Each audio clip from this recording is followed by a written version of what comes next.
নওজোয়ান তোমার মতো বয়সীও তো কত মানুষ কবরে আছে, আছে না? সে মরলো কেন ভাইয়া? বেকুব দেখে না? তুমি চালাক দেখে মরো না? না, সে বুঝে নাই দেখে মরে গেছে নাকি?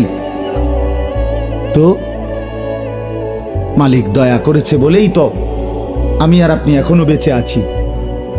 মালিকের সিদ্ধান্তের 1 সেকেন্ড আর পৃথিবীতে আল্লাহর ফয়সালা চলে আসলে, মালাকুল মউত চলে আসলে, এরপর 1 সেকেন্ড থাকার সুযোগ মিলবে তো? নওজোয়ান তোমার মতো বয়সীও তো কত মানুষ কবরে আছে, আছে না? সে মরলো কেন ভাইয়া? বেকুব দেখে না? তুমি চালাক দেখে মরো না? না, সে বুঝে নাই দেখে মরে গেছে নাকি? তো মালিক দয়া করেছে বলেই তো আমি আর আপনি এখনো বেঁচে আছি। মালিকের সিদ্ধান্তের 1 সেকেন্ড আর পৃথিবীতে আল্লাহর ফয়সালা চলে আসলে, মালাকুল মউত চলে আসলে, এরপর 1 সেকেন্ড থাকার সুযোগ মিলবে তো?